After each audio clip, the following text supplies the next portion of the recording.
Madam Speaker, we know that parents across Fiji want more for the children than they had for themselves.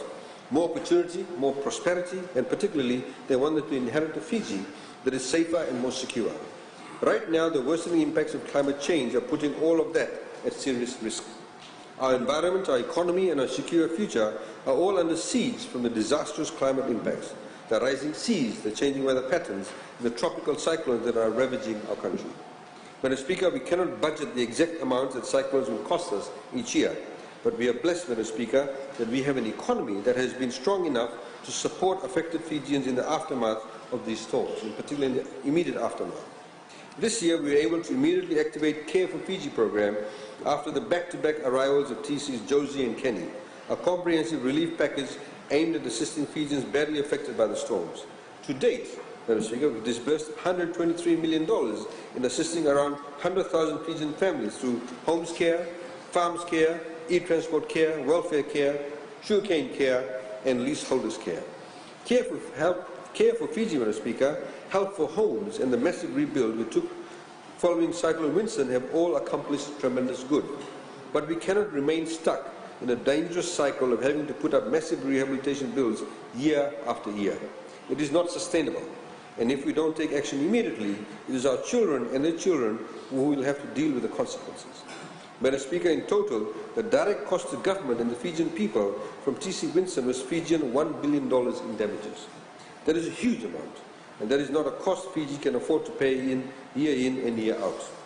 That is why, abroad, as we continue in our presidency of COP23, our Honourable Prime Minister has remained steadfast in our campaign to rally the world to more ambitious climate action through the Talanoa Dialogue and seek the full implementation of the Paris Agreement on climate change. Because no matter how much we reduce our own carbon footprint, our secure future depends entirely on the commitment and actions of the rest of the world. So we cannot relent on the global stage, and we thank the Honourable Prime Minister for the tremendous work he has done to unite the world in this important campaign. Our presidency and his leadership are historic achievements so far, and will continue to demand more action on climate change all the way up to a handover of the COP presidency to Poland this December and beyond. Our climate advocacy will continue through our chairmanship of the Small States Forum, a special grouping of states within the World Bank, which we have been tasked with leading because we have been at the forefront of opening up concessional financing for climate-vulnerable countries. And during our hosting of the Asian Development Bank annual meeting next year, really, Madam Speaker, Fiji is fast becoming a place where international and regional businesses get done. We will also be welcoming the World Exchange Congress to Fiji in 2020. Because of our Honourable Prime Minister, Madam Speaker, and his efforts, we are in a strong position to negotiate with the ADB and the World Bank to access financing mechanisms that can be activated following serious natural disasters, not only in the form of concessional loans, but in a trigger-based immediate grant assistance, as we are seeking to move away from an income-based financing system towards a system that responds more effectively to those nations most vulnerable to climate change, like Fiji. Madam Speaker, we are working to develop new insurance products to open up immediate flows of grant assistance to Fiji and affected Fijians in the aftermath of severe weather events. These products are enormously complex.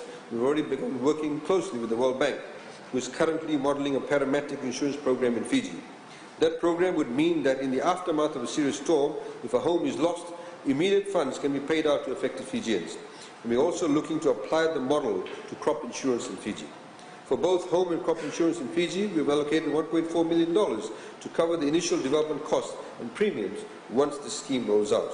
I would like to take this opportunity, Madam Speaker, to thank IFC for helping us move on this important program forward. Here at home, Madam Speaker, government is aggressively investing in our national infrastructure to protect Fijian families from the devastation of changing climate.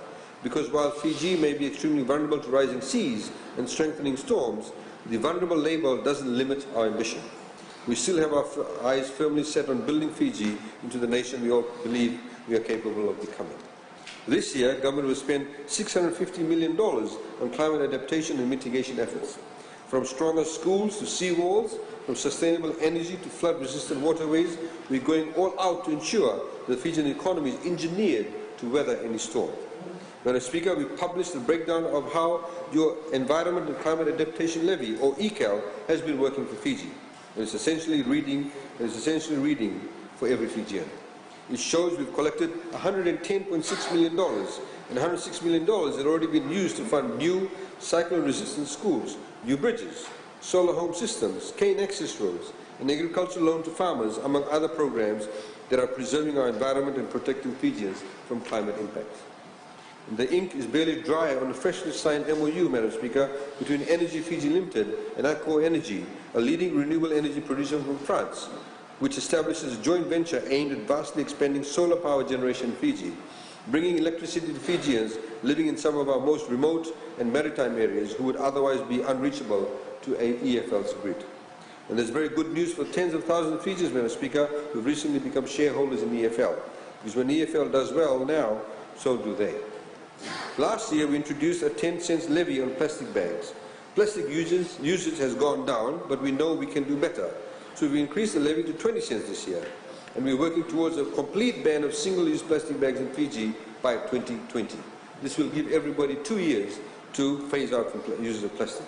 We're going to work to create more awareness in Fijian communities on the dangers of plastic pollution and on the alternatives for the next 2 years to give every Fijian business enough time to prepare for this transition. Madam Speaker, Fiji will be introducing a new Euro 5 fuel standard in the new year that will reduce greenhouse emissions in Fiji, make for cleaner driving and fewer maintenance checkup for vehicles, and lower the fuel bill for drivers on the road in Fiji. We've been speaking with fuel companies on this transition during our Honourable Prime Minister's COP23 responsibilities. It's an important step in our campaign to reduce our own emissions, and it shows the rest of the world how a small island nation is fully capable of embracing and adopting greener, more modern and more efficient technologies. Madam Speaker, it is in this government has brought about Fiji's zero-tolerance policy for any development that damages the overall health of our natural environment. And we're streamlining our unprecedented environmental initiative this year by combining the Ministry of Waterways and the Department of Environment to form a new ministry, the Ministry of Waterways and Environment, which is being funded at $70 million. We made this move because waterways are part of our natural environment. Projects that manage our network of waterways are by definition environmental projects. So taking these functions under the same umbrella will make funding projects easier and get projects completed more quickly. Anyone who lived through TC Josie and TC Kenny, who has watched their own town or their community be submerged due to heavy rains, knows how critical that work is. We've given $43.6 million to protect Fijian communities and families from water inundation by improving drainage systems within towns and cities, maintaining municipal council drainage systems, and constructing seawalls, drone and wave breakwaters, for villages and communities faced with the threat of coastal erosion. We're rolling out new programs as well, including the construction of drainage on farmland and expanding drainage infrastructure in rural residential communities. On the margins of COP23, we began discussions with the German government to bring in expertise to take a hard look at the way we're managing watershed infrastructure and give their recommendations.